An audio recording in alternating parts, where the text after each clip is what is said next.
Kita mungkin beriman cukup sami'na wa ata'na. Tapi kalau kita ingin menggunakan akal kita, ini saya ajarin cara beriman dengan beriman seperti apa.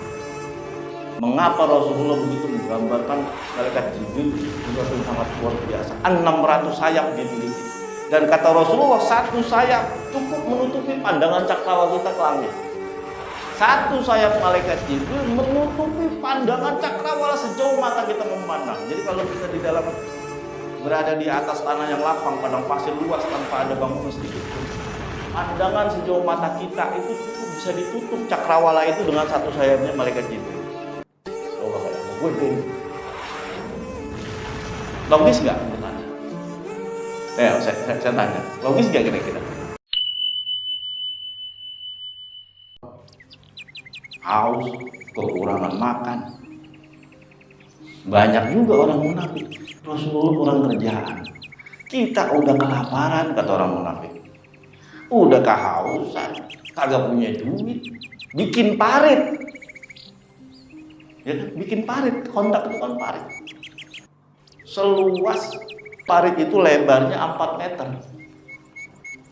4 meter lebih, yang sekiranya ukuran kuda tidak bisa melompat. Itu kondak bedanya. Dalamnya 3 meter. Sekeliling Madinah dibikin parit, lubang. Sekeliling Madinah, sehingga musuh nggak bisa nyebrang atas dasar usul Salman Al-Farisi.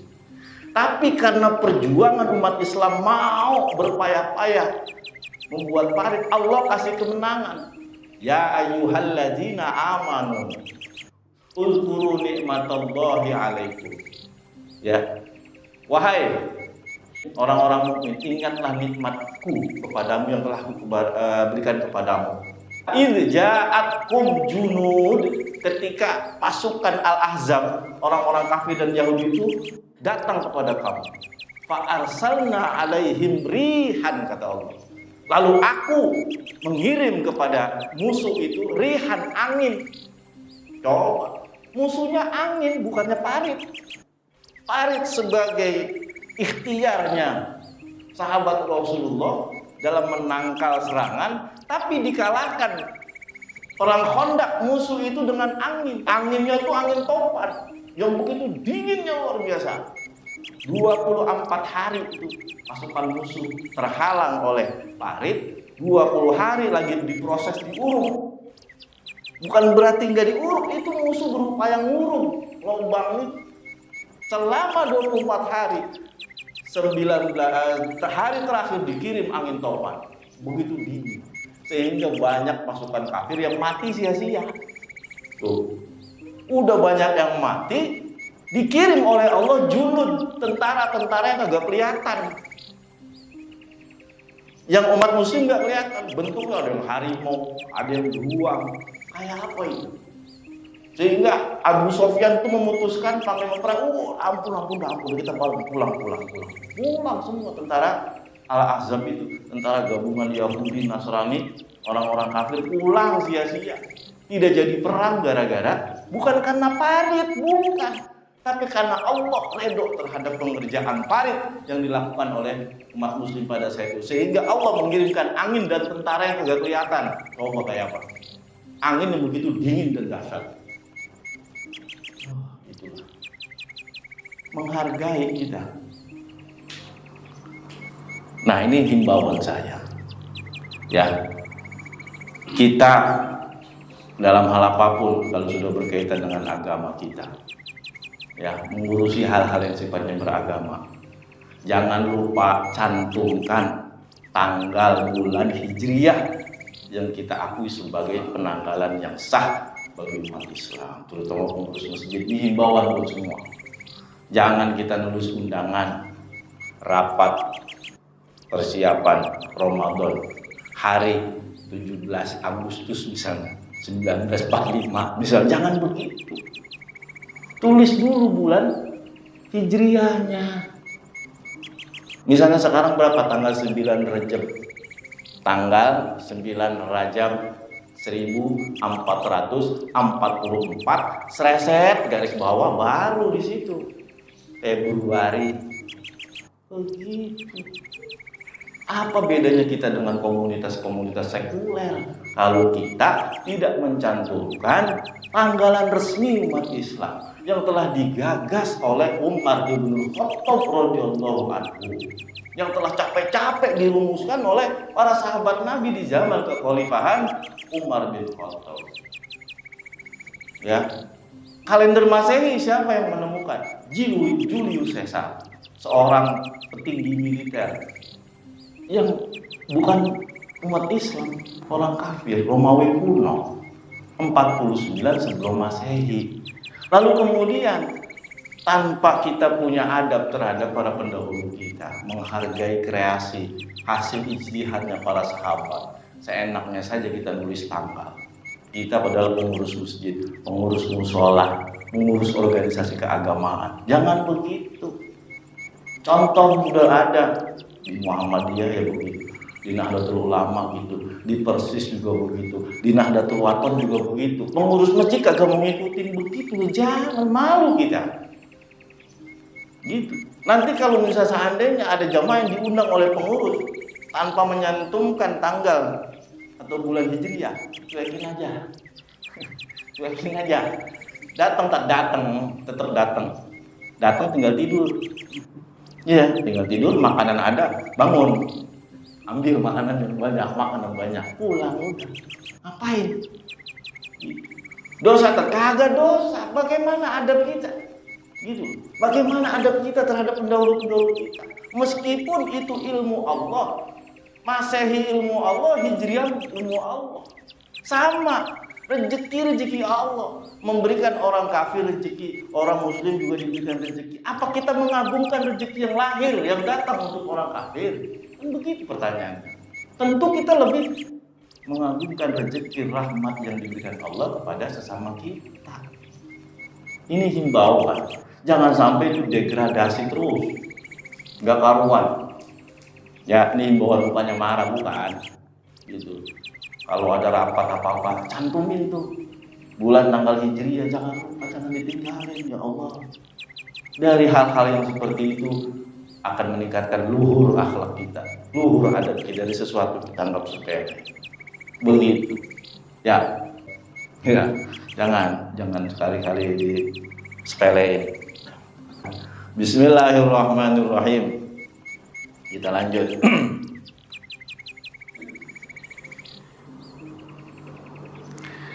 Qala ya laita qaumi ya'lamun.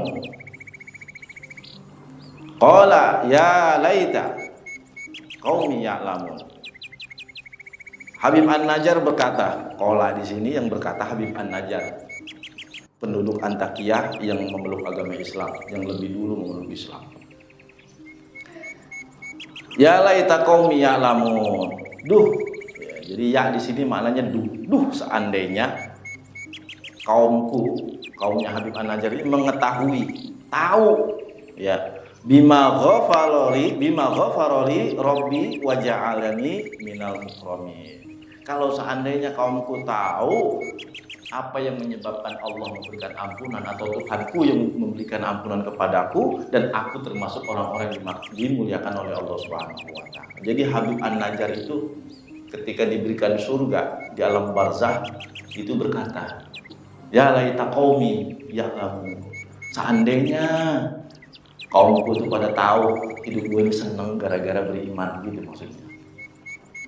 Mereka tentu tidak akan mengikuti jalan-jalan yang sesat. Itu ungkapannya Habib An-Najjar kepada penduduk Antakya. Jadi ya, ada ya di sini, ya harfu tanbihin. Ya yang dimaksud qala ya laita di sini, ya laita adalah huruf tanbih, Ada ya disebut huruf an-nida. Ada ya nida, ada ya tanbih kalau dalam istilah ilmu nahwu dan balaghah. Ya nida itu seperti ya Muhammad, wahai Muhammad. Ya Udin, wahai Udin. Ya ayyatuhan nafsul mutmainnah, wahai jiwa-jiwa yang tenang, itu panggilan. Nida itu artinya fungsinya memanggil. Kalau qala ya laita qaumi itu disebut ya tanbih yang fungsinya mengungkapkan apa? Kesayangan. Aduh sayang, begitu maksudnya. Ya Muhammad, wahai Muhammad, itu disebut ya nida atau harfun nida. Paham? Jadi itu ilmu nahwu dan balaghah. Wa ma anzalna ala qaumihi min ba'dihi min jundim minas samai wa ma kunna munzilin. Wa ma maknya di sini an-nafiyatun, huruf nafi yang berarti tidak. Jadi tidak, sekali lagi saya ulangi, sering saya ngomong, tidak itu bukan berarti harus la. Ma juga disebut bisa tidak artinya. Disebut ma nafi. Dulu sudah sering kita bahas. Wa ma anzalna ala qaumihi min ba'dihi. Dan kami anzalna, wa ma anzalna, kami tidaklah menurunkan ala qaumihi kepada kaumnya Habib An-Najjar, penduduk Antakya maksudnya. Min ba'dihi, sesudah kematiannya Habib An-Najjar, ba'da mautihi maksudnya. Min jundim minas samai, tentara langit. Ini Allah yang berfirman, Allah yang berkata. Min jundim minas samai, tentara-tentara langit untuk turun ke bumi. Wa ma kunna munzilin, dan tidak perlu bagi kami menurunkan malaikat untuk mengacak-ngacak, mengobrak-ngabrik penduduk untuk menghancurkan suatu negeri apapun. Jadi Allah berkata tidak perlu aku ini mengirimkan pasukan langit, malaikat untuk menghancurkan negeri yang aku pendaki, nggak perlu, kata Allah. Saking remehnya. Penduduk Antakya diporak-porandakan oleh Allah Subhanahu wa taala tidak dengan malaikat yang turun berbondong-bondong, tidak. Ya. Tidak dengan itu.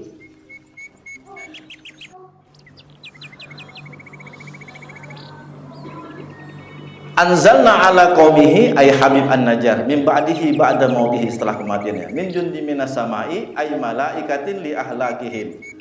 Untuk membinasakan suatu negeri, Allah tidak butuh pasukan malaikat. Wa ma kunna munzilin, dan memang tidak perlu untuk menurunkan pasukan dari atas langit, yakni malaikat. Malaikatun li ahlakin ahadin, malaikat-malaikat untuk menghancurkan suatu kaum atau suatu orang.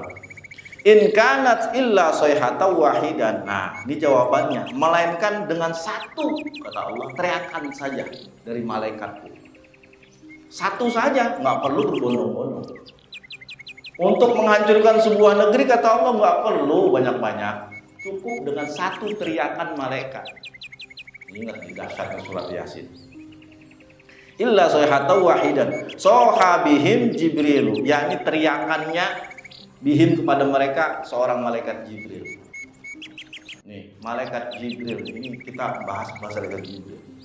Jadi Allah pengen menghancurkan suatu negeri, Indonesia kayak Singapura, kayak Malaysia, nggak perlu turun berbondong-bondong, cukup dehemnya Jibril, teriaknya Jibril. Kalau bahasa kita, begitu. Marahnya Jibril itu cukup membuat porak-poranda suatu negeri. Ya.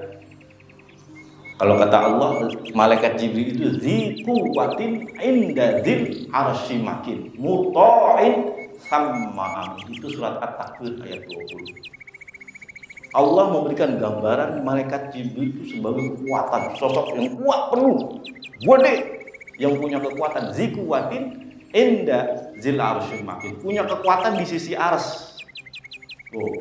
Muta'in sama amin, kata Allah selanjutnya. Yang ditaati dalam kelompoknya, dalam pasukan-pasukan langit. Itu kehebatan Jibril. Salah satu hadis Rasulullah pernah mengatakan, Ra'aitu Jibril alaihissalam, ya, alaihi situ mi'ata janah, kata Rasulullah. Aku pernah ditampakkan sosok malaikat Jibril itu dengan sesuatu yang sangat mengagumkan. Budenya minta ampun, kata Rasulullah. Wa alaihi mi'ata janah, kata Rasulullah, dan dia memiliki malaikat itu 600 sayap. Ini jangan dibilang dongeng. Jangan dibilang dongeng nih. Kita mungkin beriman cukup sami'na wa ta'na. Tapi kalau kita ingin menggunakan akal kita, ini saya ajarin cara beriman dengan ilmu. Ya. Mengapa Rasulullah begitu menggambarkan malaikat Jibril sesuatu yang sangat luar biasa? 600 sayap dimiliki. Dan kata Rasulullah, satu sayap cukup menutupi pandangan cakrawala kita ke langit. Satu sayap malaikat Jibril menutupi pandangan cakrawala sejauh mata kita memandang. Jadi kalau kita di dalam berada di atas tanah yang lapang, padang pasir luas tanpa ada bangunan sedikit pun, pandangan sejauh mata kita itu cukup bisa ditutup cakrawala itu dengan satu sayapnya malaikat Jibril. Coba kayak gue gedenya. Logis nggak menurut Anda? Saya tanya, logis nggak kira-kira? Sangat-sangat logis. Kenapa? Saudara sekalian, ilmuwan membuktikan bumi yang kita pijak ini adalah butiran pasir di pantai. Saking kecilnya bumi ini. Saking kecilnya bumi ini dibandingkan dengan planet atau bintang-bintang yang ada di galaksi sana. Dibandingkan dengan Jupiter aja, planet Jupiter kita 11 kali lipat gedenya. Bumi dengan Jupiter, besaran atau gedean Jupiter 11 kali lipat. Coba, dengan Jupiter tuh, planet Jupiter. Dengan matahari dah. Bumi dengan matahari itu bedanya banding 109. Jadi kalau bumi ingin menyamai besarnya matahari, dia harus menggandakan diri menjadi 109 kali baru bisa menyamai gedenya matahari. Coba kayak apa? Itu baru matahari yang baru dalam satu galaksi, Bu, namanya Bima Sakti. Masih dalam tataran galaksi Bima Sakti. Ada lagi planet bintang yang lebih besar daripada matahari menurut ahli astronomi, dan itu sudah terbukti di abad 21, sudah ditemukan. Namanya, tulisannya K Y, bukan Q, QY, Q atau K Y C G Y N I, QY Cygni. Itu bintang terbesar yang menurut catatan astronomi dan sepakat ahli astronomi besarnya ribuan kali lipat dari matahari yang berada di luar galaksi Bima Sakti. Ini pengetahuan, saya nggak ngarang-ngarang. Silakan cek. Bintang K Y C G N I, dibaca QY Cygni. Itu planet bintang terbesar setelah matahari. Jumlahnya ada 6, urutan teratas QY Cygni, dengan lebar diameter melebihi matahari ribuan kali lipat. Kalau begitu alam semesta itu, ya Allah, tidak terbatas besarnya. Itu mengapa kita mengagungkan Allah. Allahu Akbar, Allahul Azim. Allah itu Maha Agung. Kalau Allah mampu menciptakan ada planet matahari yang gedenya kayak gitu, ibarat bola pingpong ketemu bola balon yang anak-anak tuh. Ya, kalau dengan Jupiter bandingannya bola pingpong ketemu bola sepak. Iya, bola basket dan sebagainya. Bumi perbandingan. Apalagi dengan KYC gini, perbandingannya kayak apa itu? Berarti teramat luas alam semesta ini. Kalau Allah mampu menciptakan luasnya planet-planet seperti itu, mengapa Allah tidak bisa menciptakan Jibril alaihi salam yang satu sayapnya bisa menutupi cakrawala bumi? Ayo. Wow, Allah, saya mohon maaf, saya kadang nangis baca-baca ayat ini. Berpikir saja. Kayak apa Allah ini? Kayak apa kita di depan Allah ini? Kayak apa bumi yang kita pijak ini yang nggak ada artinya? Makanya Jibril kalau nggak perlu. Makanya disebut oleh Al-Quran, nggak perlu aku menurunkan jumlah malaikat yang banyak untuk menghancurkan suatu negeri, kata Allah. Terbukti. Gue kecilnya kayak apa bumi ini dibandingkan Jupiter aja nggak ada fungsinya. Ya. Dengan Mars, oke, kita lebih besar. Mars ada 3 planet di bawah bumi. Mars, Venus, ya, itu planet yang di bawah bumi. Suhunya beda-beda. Bumi itu rata-rata suhunya 16 derajat, rata-rata bukan suhu maksimal. Kemudian Mars itu 28. Makanya orang-orang sekarang terutama Elon Musk. Elon Musk orang konglomerat terkaya di dunia sekarang punya ambisi untuk berangkat ke Mars, menghidupi Mars, tinggal di Mars karena apa? Suhunya yang paling memungkinkan dibanding dengan selain bumi, 28 derajat Celcius suhu rata-rata. Satu-satunya planet yang bisa ditempati menurut penelitian ilmiah, tapi ya bisa menggantikan posisi bumi. Karena apa? Suhunya hampir sama dengan bumi. Sisanya, masya Allah, kayak apa? Jupiter itu panasnya kayak apa? Walah, 440 sekian kali dibandingkan dengan bumi. Kayak apa suhunya? Itu Allah kuasanya. Tapi silakan dah punya ambisi ke Mars, ya silakan, kita jangan ikut-ikutan. Mereka tuh saking cinta dengan dunia, cinta kehidupan, keabadian, sehingga namanya Elon Musk konglomerat menggelontorkan ratusan triliun untuk berusaha tinggal di planet Mars. Lihat, itu baru Mars, planet di bawah bumi. Kan ada Jupiter, Mars, Venus, Uranus, Neptunus, Pluto dan sebagainya. Suhu yang standar di dunia menyamai. Standar maksimal panas bumi itu 56 derajat Celcius. Itu udah aman, sudah ampun-ampunan. Itu kalau terjadi beberapa tahun sekali di negara-negara Arab. Tapi suhu rata-ratanya, rata-rata bumi itu 16 Celcius. Rata-rata maksudnya itu umumnya. Tuh. Jadi kita ini berada dalam naungan planet yang di mata Allah kecilnya kayak apa gitu. Di mata malaikat Jibril aja dah, yang punya zikuwatin inda zil arsy makin muta'in sama amin, kecil bumi itu.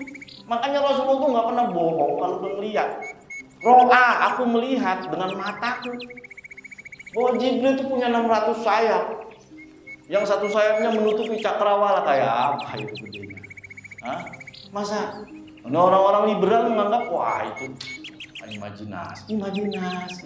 Anda percaya ketika ada planet yang luasnya ribuan kali matahari, Anda percaya itu. Tapi mengapa ketika Rasulullah mengatakan Jibril yang gedenya kayak gitu, Anda nggak percaya?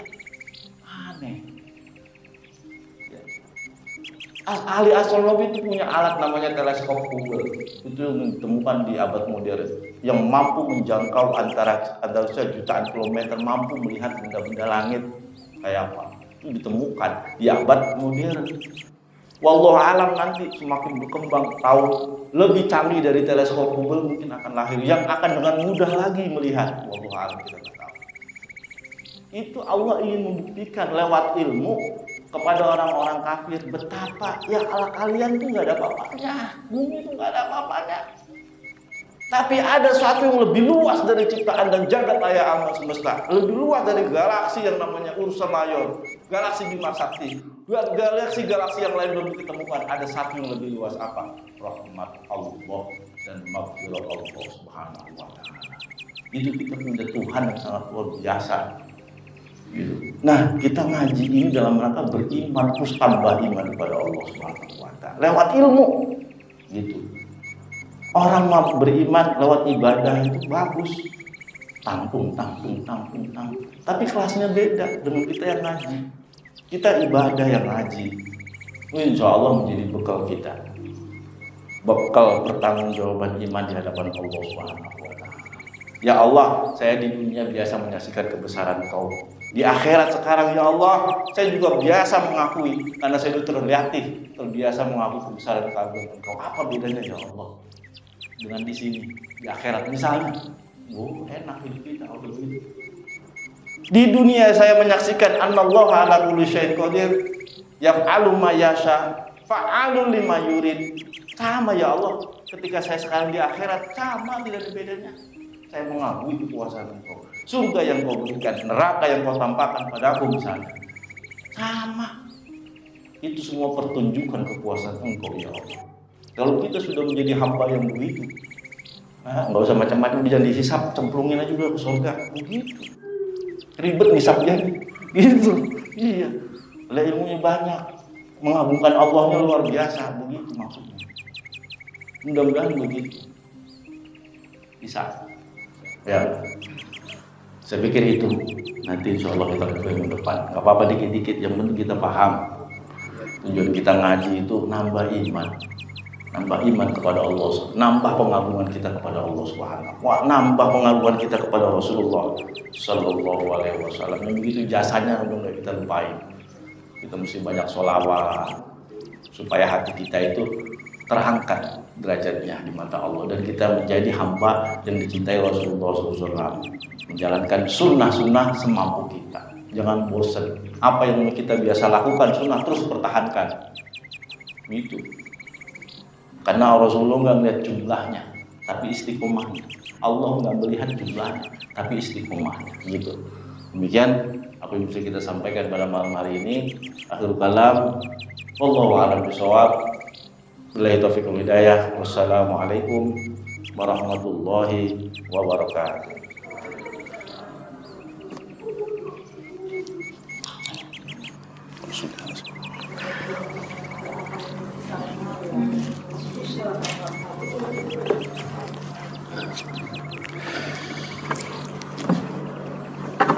Alhamdulillah.